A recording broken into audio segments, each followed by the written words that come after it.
Hello दोस्तों, real incidents पर based कुछ फिल्में उन घटनाओं की खौफनाक सच्चाई को इतनी रियलिस्टिक तरीके से पर्दे पर दिखाती है जिसे देखने के बाद लोग अंदर तक हिल जाते हैं और सहम जाते हैं। साथ ही इन फिल्मों से ऑडियंस को समाज की कड़वी सच्चाइयों का सामना करने का मौका भी मिलता है जो अक्सर दिमाग को हिला देने वाले होते हैं। सच्ची घटनाओं पर आधारित ये फिल्में न केवल इमोशनली अफेक्ट करती हैं बल्कि ये आपके दिल की धड़कन को भी तेज कर देती है। और आज की इस वीडियो में हम ऐसे ही टॉप 10 सच्ची घटनाओं पर बेस्ड फिल्मों के बारे में बताने वाले हैं जिनकी स्टोरी आपको अंदर तक हिलाकर रख देगी।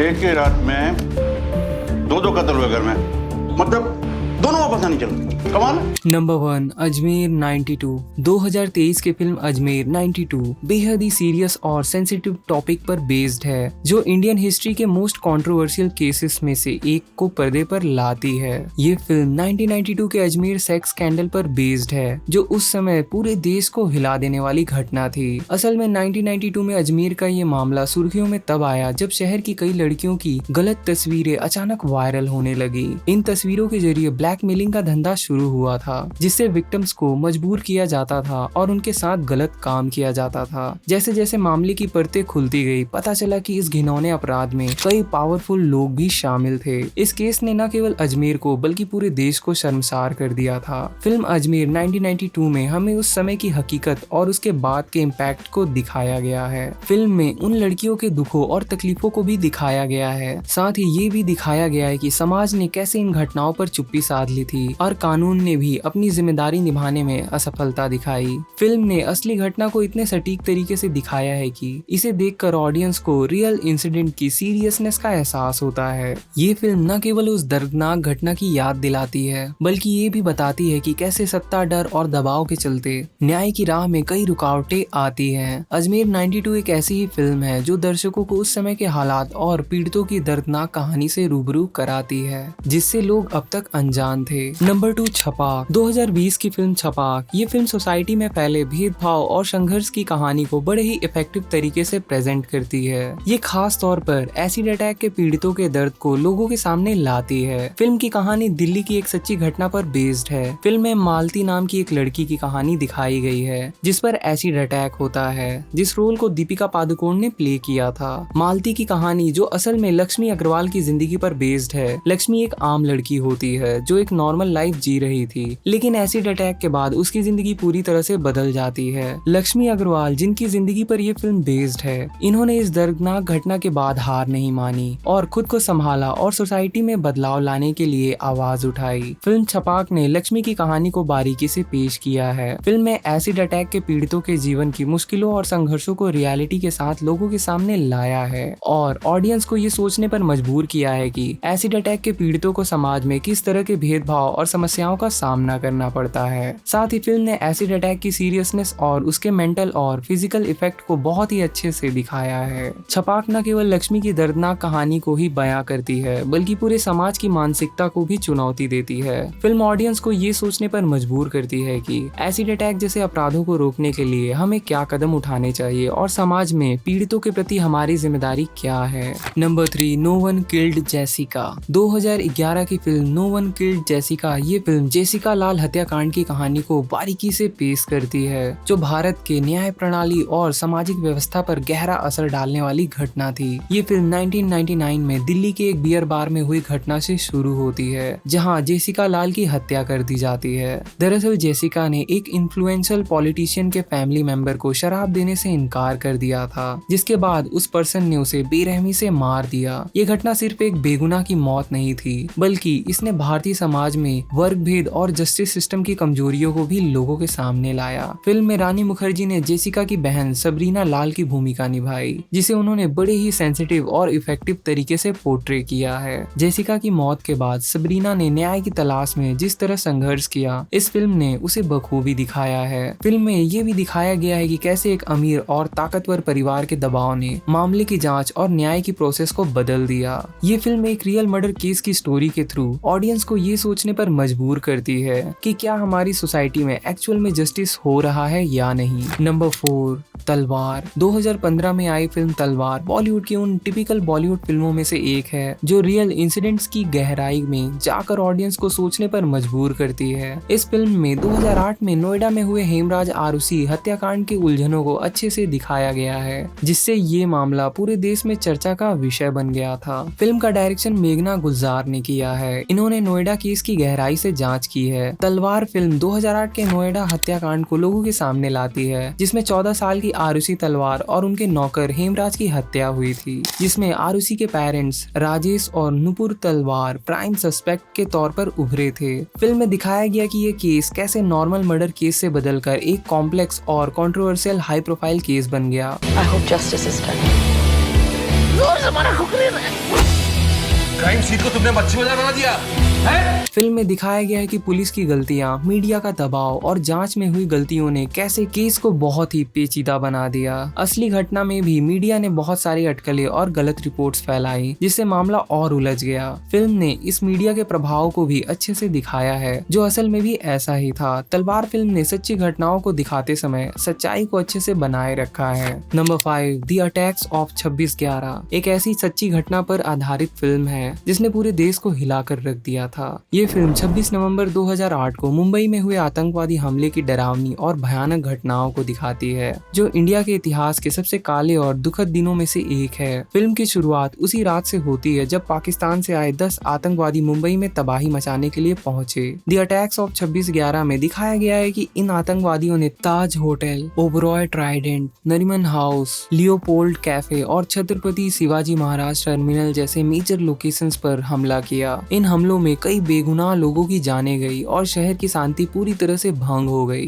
डायरेक्टर राम गोपाल वर्मा ने इस फिल्म में इन घटनाओं की खौफनाक और दर्दनाक सच्चाई को बहुत ही रियलिस्टिक और ऑथेंटिक तरीके से दिखाया है।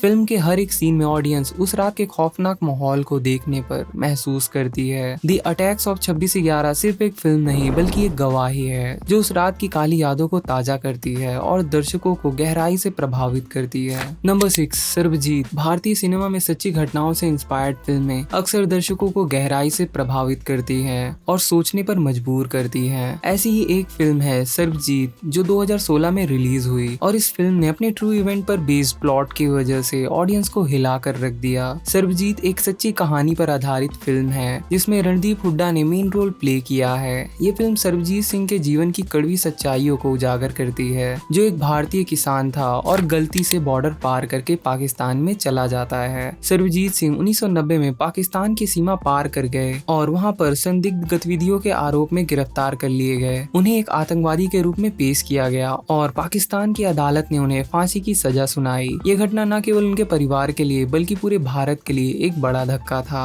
फिल्म सर्वजीत में उनकी बहन दिलजीत कौर का दिल दहला देने वाला संघर्ष भी इसमें बड़े ही अच्छे तरीके से दिखाया गया है, जो अपने भाई की जान बचाने के लिए पाकिस्तान की अदालतों और सरकारों से लगातार अपील करती रही। फिल्म में उनकी मुश्किलों और संघर्षों को बहुत ही सेंसिटिव तरीके से दिखाया गया है, जिससे ऑडियंस उनके दर्द और भावनाओं को अच्छे से समझ पाते हैं। सरबजीत झूठे मुकदमे में फंसा, वो भी पाकिस्तान में।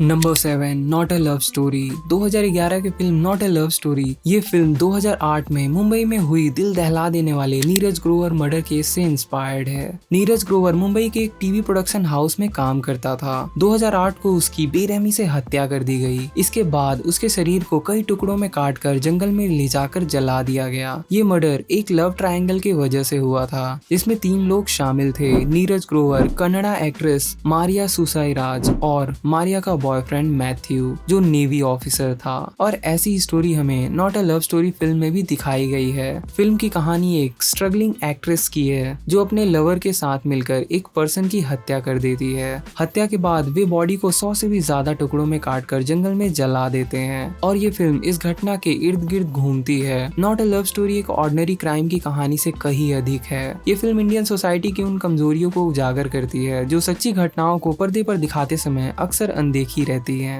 Number 8 black Friday. 2004 में रिलीज हुई film black Friday Anurag Kashyap directed. इस फिल्म में 1993 में हुए सीरियल बम धमाकों की दर्दनाक घटना को बहुत ही असरदार तरीके से दिखाया गया है। ये बम धमाके न केवल मुंबई शहर को हिला देने वाले थे, बल्कि इन बम धमाकों ने पूरे देश को सदमे में डाल दिया था। Film black Friday Hussain Zaidi की किताब black Friday the true story of the Bombay bomb blast पर बेस्ड है। इस किताब और फिल्म दोनों में मुंबई बॉम्ब धमाकों की असली घटना और उनके पीछे की कहानी को अच्छे से बताया गया है। साथ ही फिल्म में ये भी बताया गया है कि कैसे इन धमाकों की साजिश रची गई और अदर इन्वेस्टिगेशन एजेंसीज ने इस मामले की तह तक जाने के लिए कैसे प्रयास किए। फिल्म की शुरुआत 12 मार्च 1993 की उस काली सुबह से होती है, जब मुंबई शहर में एक के बाद एक 12 बम धमाके होते हैं। इन धमाकों में 250 से ज्यादा लोग मारे जाते हैं और 700 से ज्यादा घायल होते हैं। ब्लैक फ्राइडे में दिखाया गया है कि ये धमाके 1992-1993 के धर्म के नाम पर हुए दंगों के बाद पैदा हुई नफरत का नतीजा थे। ब्लैक फ्राइडे न केवल एक फिल्म है, बल्कि एक सच है जो उन दर्दनाक घटनाओं को बड़े ही रियलिस्टिक तरीके से दिखाती है। ये फिल्म ऑडियंस को ये भी सोचने पर मजबूर करती है कि आतंकवाद और धार्मिक विवादों की वजह से कितने सारे निर्दोष लोगों को अपनी जान गंवानी पड़ती है। नंबर 9 रमन राघव 2.0। 2016 में रिलीज हुई फिल्म रमन राघव 2.0 मुंबई के सीरियल किलर रमन राघव से इंस्पायर्ड है, जिसने 1960 के दशक में मुंबई में दहशत फैलाई थी।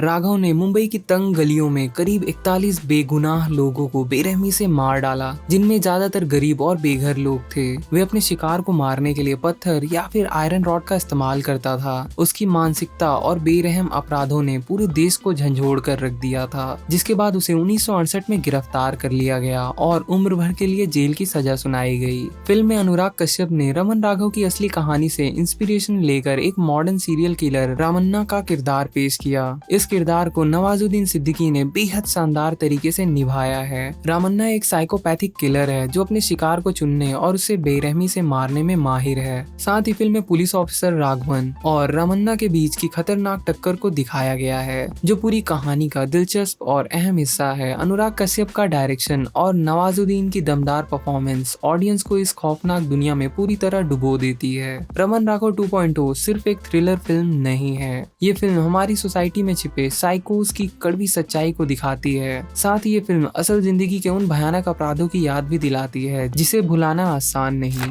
Number 10 the Stoneman murders. साल 2009 में आई द स्टोनमैन मर्डर्स। ये फिल्म 1980 के दशक में मुंबई और कोलकाता में हुए सीरियल किलिंग केस पर बेस्ड है, जिसे स्टोनमैन मर्डर्स के नाम से जाना जाता है। उस समय मुंबई और कोलकाता में एक सीरियल किलर बहुत ही फेमस था, जो रात में सोते हुए गरीब लोगों का सिर पत्थर से कुचलकर हत्या कर देता था। पुलिस इस कातिल को पकड़ने में नाकामयाब रही और इस सीरियल किलर को कभी नहीं पकड़ा जा सका। और फिल्म में भी इसी मिस्टीरियस किलर की खोज और उसकी साइकोलॉजिकल स्टेट को दिखाने की कोशिश की गई है। फिल्म में रियल लाइफ इंसिडेंट के पुलिस और प्रशासन की नाकामयाबी को बखूबी दिखाया गया है। स्टोनमैन के हत्याकांड ने उस समय लोगों को डर और इनसिक्योरिटीज महसूस करवाई। इस केस में पुलिस की उलझन और हत्यारे का पता ना चल पाना फिल्म में भी साफ नजर आता है। फिल्म ने इस सच्ची घटना को बहुत ही इफेक्टिव तरीके से प्रेजेंट किया है, जिसे ऑडियंस उस समय के खौफनाक माहौल को महसूस कर पाती है। द स्टोनमैन मर्डर्स एक ऐसी फिल्म है जो रियल इंसिडेंट पर बेस्ड होने के साथ ही ऑडियंस को डराने में भी सफल रही है। ये फिल्म न केवल एक अच्छे थ्रिलर के तौर पर जानी जाती है, बल्कि ये उस समय की सोसाइटी और प्रशासन की कमजोरियों को भी हाईलाइट करती है। इसके अलावा ये फिल्म ऑडियंस को इस सोच में डाल देती है कि उस समय उस किलर की मेंटालिटी क्या रही होगी और कैसे वो इतने लंबे समय तक बिना अरेस्ट हुए अपना खेल खेलता रहा। और वीडियो को यहाँ तक देख ही लिया है तो चैनल को सब्सक्राइब करना ना भूलें। मिलते हैं नेक्स्ट वीडियो में। If you like my video, please do subscribe to my YouTube channel and also share, comment, like and press the bell icon.